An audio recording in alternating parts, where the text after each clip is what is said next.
What makes you feel Caribbean?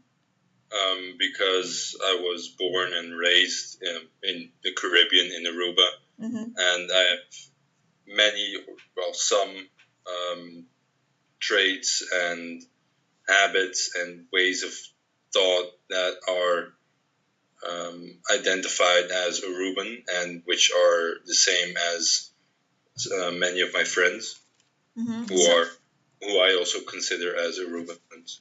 So for me, Caribbean equals Aruba in this case. In some way, both because there's a large American influence on Aruba.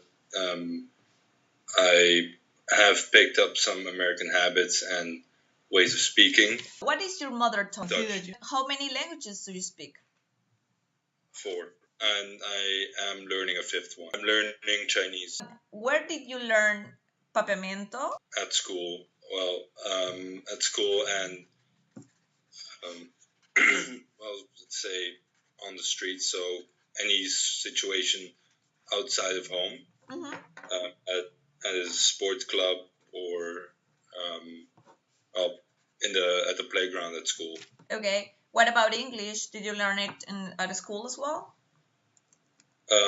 School, we were taught the grammar and the more theoretical aspects, but the basics I picked up from television. It depends on what you want to achieve. If you want to finish, let's say the lower grades of high school and then work, it's not necessary. But if you want to finish the higher grade of high school, then it is necessary, and especially if you want to study in Europe or the Netherlands, or work in government functions, then it's a requirement.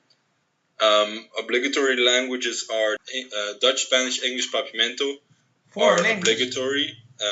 Spanish and Papiamento are obligatory in the lower grades.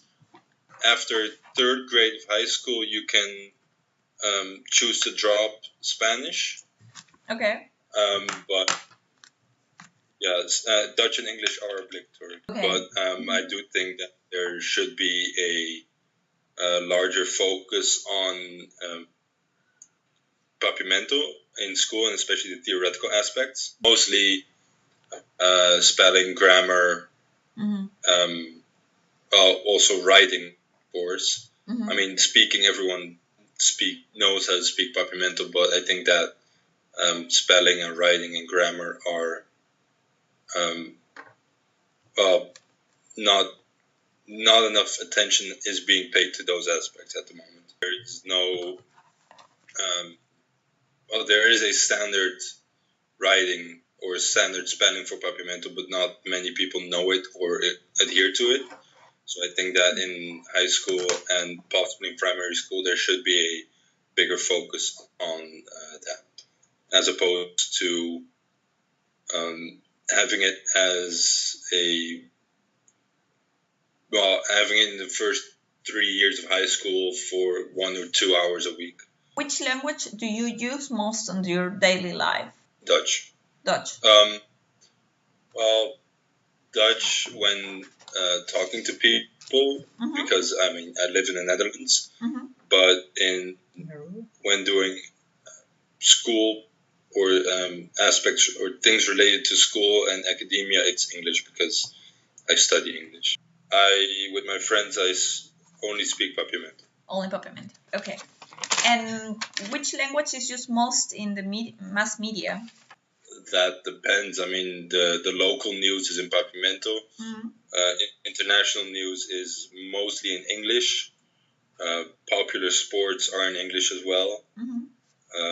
But people who watch telenovelas that's all Spanish. In Spanish, yeah, sure. It depends on the situation.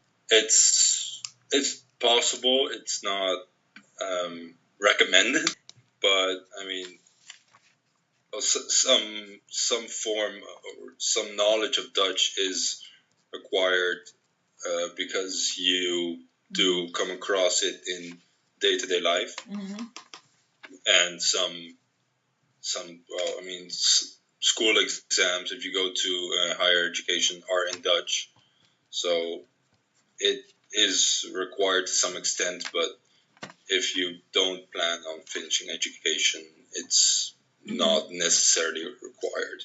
At the moment, in, say, the academic school world, it is, but I do think that should change in a bit. I think that I think that Papiamento should be more important because it is the mother tongue of many people here. It is the national language. And work is being done on that. You can now take exams, or you can now take Papiamento as an actual course in high school, which was not possible a few years prior. So work is being done on that, but I do think that more should be done, or more could be done. I don't think that's likely to happen. Okay. But it's still very alive in the ABC Islands, and there is an influx of Latin American immigrants and Dutch immigrants, tourism, but many people still have Papiamento as a mother tongue, and they will pass that on to their children. So that's I don't think that there is one Dutch, almost exclusively Dutch high school on the island, but that's very small. But almost every other school in Aruba, Papiamento is the language which you will hear among the youth. In Bonaire and Curaçao, they say an U instead of an O in some languages, in some words. And the spelling is much different. They mostly, the Aruban Papiamento, they write things with C. So, for example, the word for school is skol, which is SCOL. But in Curaçao Papiamento, it's SKO with an accent L. I'm not quite sure about how the situation was back then, but I do think that Aruba, having gained some form of sovereignty in their status aparte, stronger Aruban government with more power over local affairs, and as such also a stronger national pride.